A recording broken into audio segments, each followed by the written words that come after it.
Hey everyone, this is Michael again, and once again, Happy New Year to all of you out there.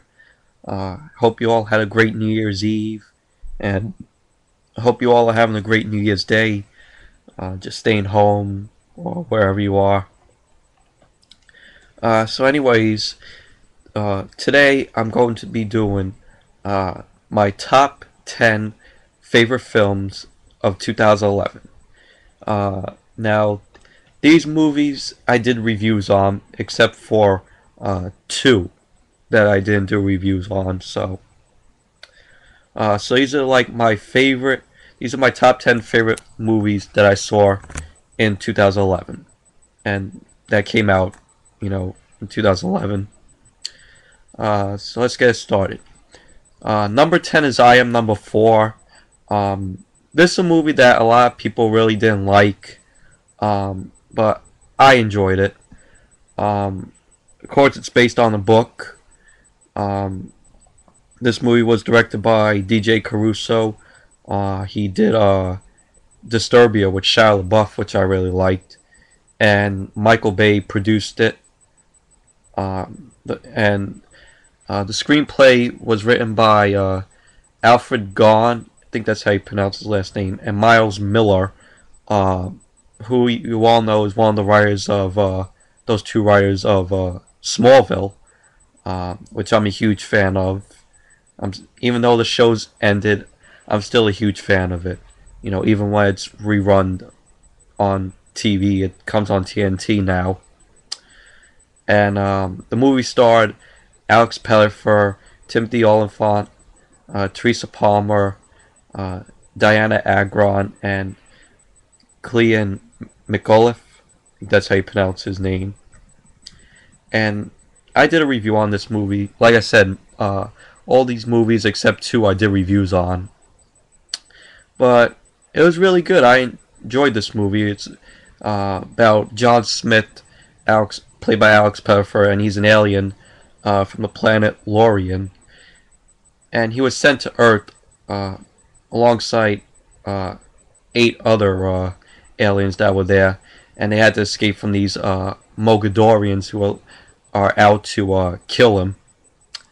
And he's protected by his guardian Henry, played by Timothy Olyphant, and they live in Ohio. They moved from Florida to Ohio, and John starts school there, and he meets this photographer named Sarah, played by Diana Agron, which she is pretty in this movie. She's really, really pretty. And she's from Glee also, which I don't care for Glee. I never watched it. Probably never will. If you like Glee, that's fine. But he falls in love with her. John falls in love with Sarah, and they become really close, and start to become boyfriend and girlfriend. And later in the movie, we meet while they're fighting. We meet number 6. She's another helper, played by Teresa Palmer, and she goes after the Mogadorians and like that. But it's a really, really good movie. I don't know why a lot of people didn't like it. Probably the people who didn't like it were probably read the book first. But just everything about this movie I liked. I mean, he given a character with enhanced strength. He also had telekinesis, and also the power to generate life from his hands. Alex Pettifer's character, which was really, really good. Like, he lifted a whole police car with his hand, which was really good. But it kind of reminded me of Iron Man a little bit whenever he did that. But overall, this was a good movie. I liked it. If you hate it, that's fine.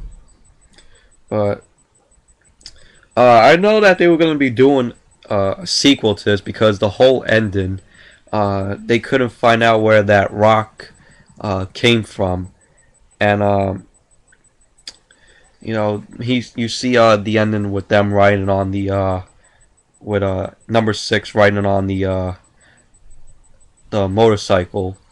Um, you see John was John number 6, and Sam. They leave for the to go find the other Lorians, which they set up a sequel to that. Which I don't know if they're gonna do it because the film didn't do that well at the box office, but it's been doing good on DVD and Blu-ray.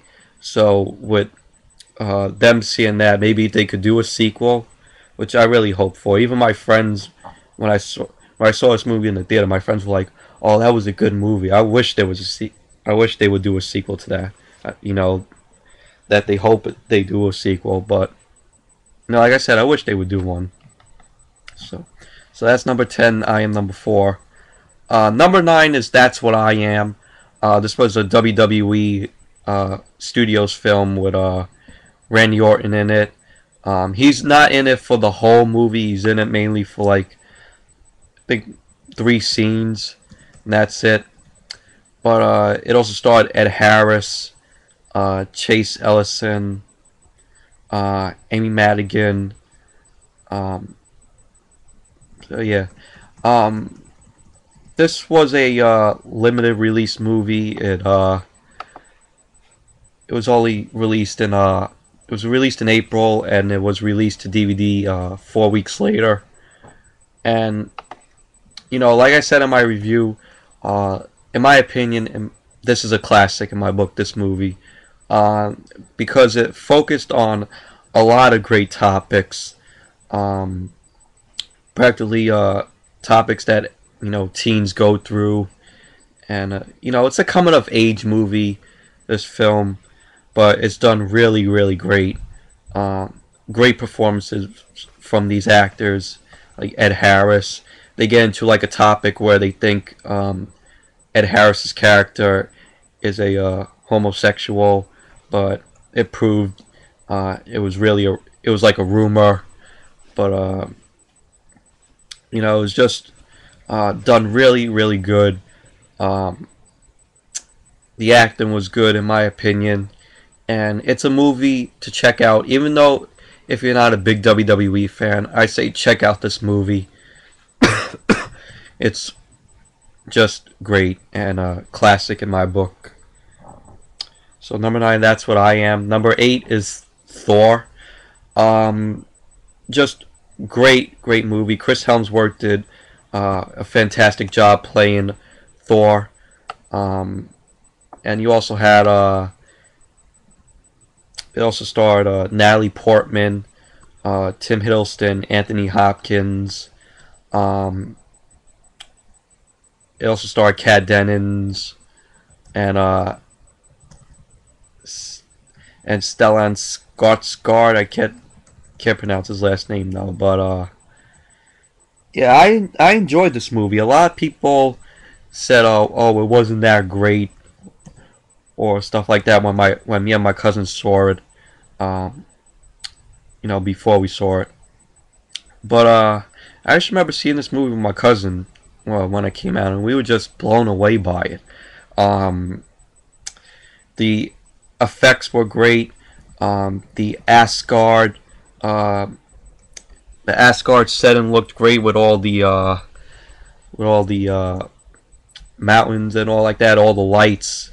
And I like the idea of Thor getting sent to Earth. And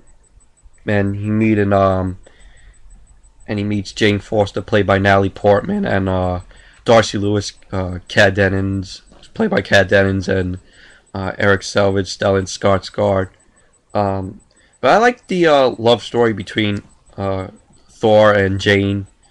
It was just really good, and the battle scene with Thor and his adoptive brother Loki, played by Tom Hiddleston, which they are both returning in the Avengers this year, which I'm really anticipated to see.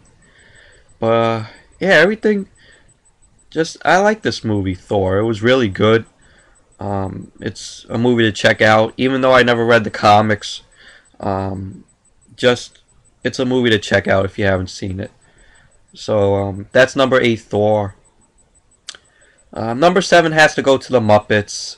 Um, yeah, the Muppets returning on the big screen since like 1999 when their uh, movie Muppets from Space came out, which didn't do really well, but I only seen that movie only once, but I remember liking it.